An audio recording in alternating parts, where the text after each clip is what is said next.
지금 국민들과 여론조사 기관들 여러 여론들을 종합해 보면은 세 가지 포인트인 것 같아요. 이재명 후보가 50%를 넘어서서 과거 박근혜 대통령 당선 때 51.6%를 넘을 것인가, 네. 50% 선. 그리고 김문수 후보가 40% 선을 넘을 것인가. 왜냐하면 최근에 나오는 조사들 대부분 30% 후반에서 40% 초반이었거든요. 이준석 후보가 두 자릿수가 될 것인가. 이 세 가지 관심 포인트 같은데요. 그동안 쭉 지켜보시면서 이 흐름들은 어떻게 느끼셨습니까? 뭐 저도 비슷하고요. 과반을 이재명 후보가 하기 쉽지 않을 거예요. 지금 상황이 워낙 그 내란과 그 계엄에 대한 어떤 확실한 징벌을 해야 된다라고 하는 그런 분위기가 있기는 합니다만 다자구도에서 50을 넘긴다는 건 사실 산술적으로도 어려운 건 사실이거든요. 네. 게다가 아까 말씀하신 박근혜 대통령 당선 때는 그야말로 완벽한 양자 대결이었어요. 그렇죠. 딱 두 명만 나와서 이렇게 하는 선거였기 때문에 그래서 50을 넘긴 거로 보셔야 될 거고요. MB가 가장 큰 표차로 이겼는데 과반 못 넘었거든요. 그렇죠. 예, 오히려 민주당이 투표를 하지 않았고 오히려 그래서 저는 표차는 많이 날 수 있다.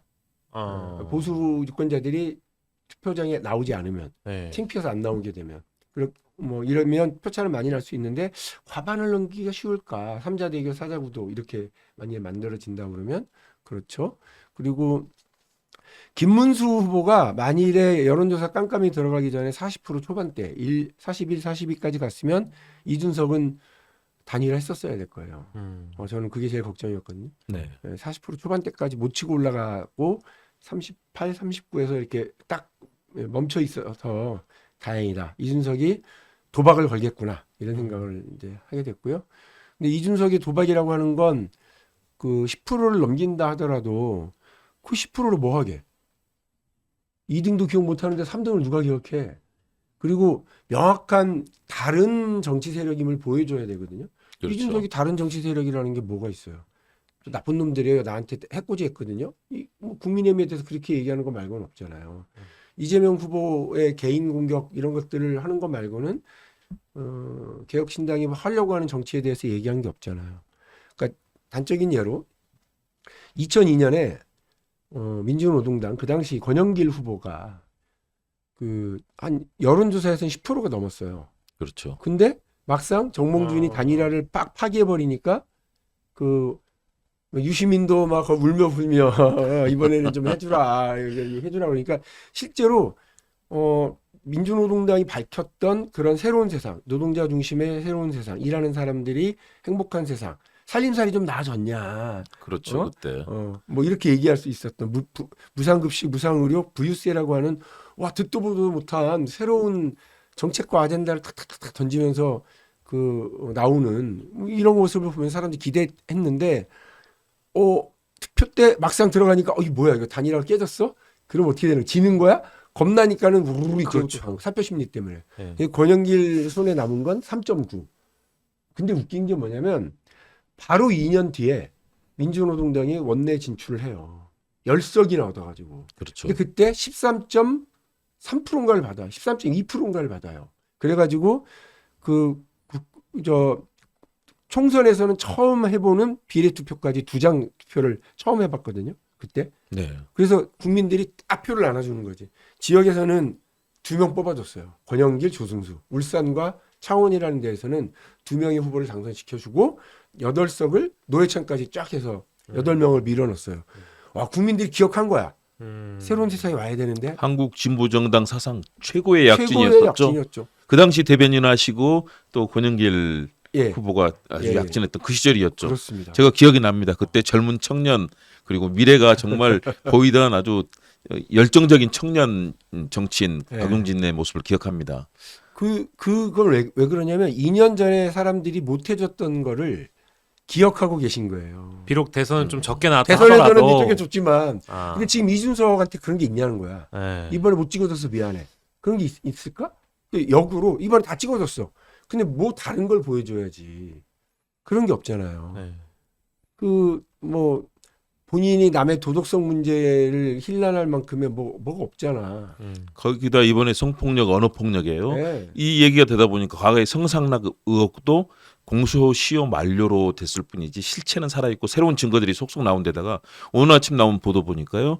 칠불사에서 김영선, 명태균과 같이 홍매화를 심었는데 거기에 5만 원짜리를 다 깔았대요. 20장, 신사임당. 20장. 예, 그래서 밑에 바닥에?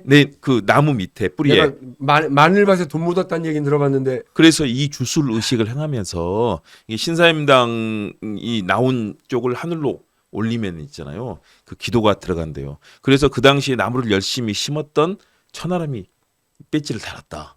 지금 오늘 그 보도가 지금 나와서 이준석이 김건희 못지않게 주술 의식에 빠져 있던 거 아닌가. 아니, 그 얘기가 지금 나오고 있습니다. 실물사 스님들이 열받으시겠네. 저기 대웅전에 가가지고 기도를 올리고 그래야지. 이거에다 나무를 심고 돈을 묻으면 어떡해. 그리고 부처님 돈나무야? 그러니까요. 이 공양하고 이걸 높여야 되는데 거기 가서 결국은 자기들의 미래를 위한 주술 의식을 했다는 그러니까 거죠. 이제 답답한 노릇인데 이제 그 뭔가 새로운 세상에 대한 자기 비전과 철학이 없으니까 저렇게 되고 그러니까 핍박받았다 이것만 가지고는 안 되거든요. 그렇죠. 그 과정에서도 내가 꾸준히 밀고 나가려고 하는 펼쳐가려고 하는 세상이 이런 거다라고 하는 걸 보여줘야 되는데 어쨌든 이준석은 이번에 10%를 넘든 말든 보여준 게 없다. 그런 면에서 한계가 분명하고요. 다음 보여준- 정치를 펼쳐나가기가 쉽지 않죠. 보여준 걸 없는 것 정도가 아니라 더 퇴행된 거 아닌가요? 그런 성폭력, 언어폭력, 성상납 이런 또 주술까지 거기에다가 두 후보 물어뜯는 전략으로 가다 보니까 사람들에게 좋은 이미지, 미래를 위한 뭔가 비전 있는 젊은 정치인 이런 개념은 사라지고 그렇죠. 오직 물귀신 작전하는 그런 자기 자신도 도덕적으로 오염된 이런 이미지만 남은 것 같아요. 그러니까 이준석 후보가요 방송도 정말 많이 했고 본인도 이제 정치적인 흐름 뭐 여론을 어떻게 이끄는지 아마 안다고 상당히 자신했을 거예요. 자부하는 것 같아요. 그게 약간의 자만심과 실수로 저는 넘어가고 있는 거 아닌가 싶어요. 그러니까 남이 뭘 조언하거나 써주면 야 내가 방송 더 잘 알아. 뭐 이런 거지. 시끄러 임마 이렇게 하듯이. 그러니까 저 지금 빨리 국회에 들어가 시끄러 임마. 왜냐면 자기는 다 판단하고 있다고 생각하는 거잖아요. 그러니까요. 근데 국민들 보시기에 이미 머리 굴리는 게 그 소리가 들리고 눈에 보이면 그런 잔수로밖에 안 보이거든요. 그렇죠. 헌법기관이라면 어떻게든 빨리 넘어가서 갔었어야죠. 본회의장에 가서 투표하는 게 국회의원의 예, 임무 그 카메라 아닙니까? 앞에서 반짝반짝 뭘 하려고 그러는 게 아니라 묵묵히 그 안에 들어가서 표결하고 본회의장을 지키려고 하고 본회의장을 지키고 있으면서 이렇게 불안에 떨고 있었던 보좌관들과 국회 직원들한테 격려도 해주고 그랬어야죠. 그렇죠. 그 자리에서 저희가 봤던 것 주변에 있는 분들의 정황을 들어보면 계속해서 뭔가 과시하고 본인이 휴대폰 계속 동영상을 찍고 거기 막는 경찰관이나 이 사람들에게 욕설을 하고 그리고 보좌관에게는 시끄러 임마 그러면서 들어가지도 않았잖아요. 거기다가 또 샤워하고 뭐 본인이 온 거를 이 TV 토론에서 지적하니까는 이제 언어 폭력으로 맞서는 그런 모습까지 별로 그렇게 미래를 볼 수 있다. 이게 안 보였던 것 같아요. 네, 그런 면에서는 이제 아쉬워요.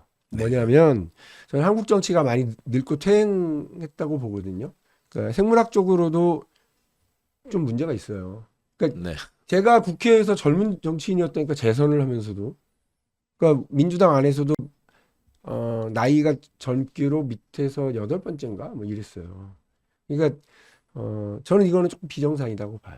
그래서 조금 더 과감하게 젊은 정치인들이 많이 들어와야 되는데 아무나 막 들어오는 게 아니고 그렇죠. 훈련되고 경험을 갖춘 분들이 들어오는 게 중요한데 이준석은 아주 젊은 나이에 박근혜 대통령에 의해서 발탁되고 기회를 가졌고 계속해서 기회를 갖고 누렸다고요. 여러 경험도 했고.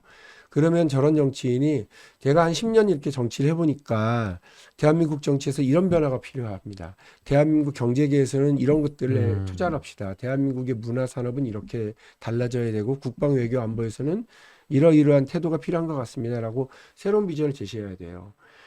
1971년도에 김대중 대통령이 나이만 젊었던 게 아니거든요. 그거 대단하잖아요. 그때 그렇죠. 40대 초반에 그때 공약이 뭐였냐? 부유세와 사치세를 걷어야 되겠다. 그래서 한국 사회가 막 이게 양극화되고 있으니까 그걸 통해서 양극화를 좀 줄여나가야 된다라고 하는 부유세 사치세 도입을 얘기해요. 그로부터 40년 정도 뒤에 민주노동당이 부유세 걷어서 무상급식 무상으로 해야 그렇죠. 된다고 주장한 건을 앞서간 거죠. 또 본인이 대통령 되고 나서 실현했었던 육자회담 그거를 그때 대통령 선거 때 얘기를 해요. 그래서 뭐 그렇죠. 빨갱이다 공격당하는데 남북한 동시 유엔 가입하고 그러니까 소련과 중국, 일본과 미국이 그거를 보장하는 4대 강국 동시 보장 동시 가입 이거를 주장을 해요. 그 대단한 거죠. 그리고 예비군 제도 폐지하자. 남북 간의 예비군 제도가 시작된 지 1년밖에 안 됐던 때거든요. 그러니까 군사 병영화하려고 그러냐. 온 국민을 이거는 맞서야 된다. 싸워야 된다 이러면서 해요. 그러니까 경제에서 대중경제 이야기하고요. 또 그 정치 분야에서도 본인의 식견을 분명하게 얘기하고 외교안보 분야에서 새로운 비전을 제시해요. 그러니까 국민들이 와, 저 사람 뭐야? 이렇게 한 거예요. 나이만 젊어서가 아니고요. 그렇죠. 꾸준히 공부하고. 권노갑 고문을 만나보면 그 말씀을 하세요. 어이 박 의원 공부하게.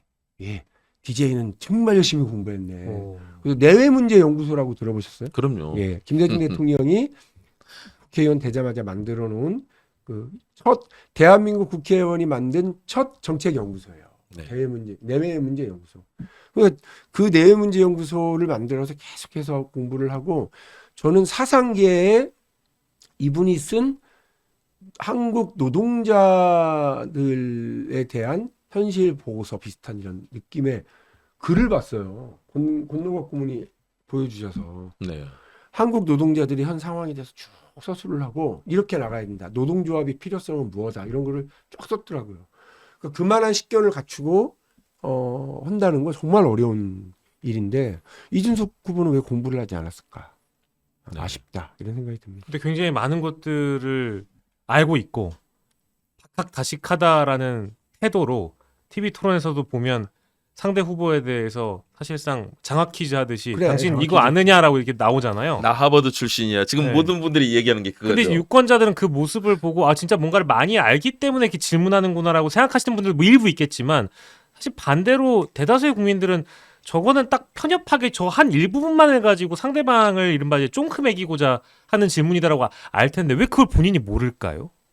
너무 자기가 똑똑하다고 생각하면 다 그렇게 되는 예, 건가요? 이렇게 자기의 권한 안 되는 예, 건가요? 자기 거기 빠지죠. 아, 그러면서 말씀하신 것처럼 우리에게 청년 정치가 필요하고 또 젊고 유능한 정치인 40대 과거의 기술은 나온 것처럼 그래야 되는데 이준석 같은 정치인이 도리어 젊은 청년 정치인들의 이런 모델과 이미지를 나쁘게 만드는 그런 악영향을 끼치고 있다라는 생각이 들어요. 답답한 노릇입니다. 네, 방시혁 앵커님도 현장에서 네네. 좋은 정치인들, 젊은 정치인들 아, 보신 그럼요. 경험들이 많죠. 그럼요. 많이 있죠. 많이 있는데 이제 이번에 참 뭐랄까 이준석 후보가 청년 정치인 혹은 젊은 정치인을 오히려 더 나쁜 이미지를 만들어 놓은 것 같다는 생각이 들어서 제 주변에도 여전히 뭐 민주당, 국민의힘 다 활동하시는 젊은 분들이 참 많이 있습니다만은 그 뭐 사적인 자리에서는 그런 얘기도 덜어 하더라고요. 오히려 이준석이 보여줬던 정치가 너무 이제 구태화된 정치라고 TV 토론 과정에서 드러나 버렸고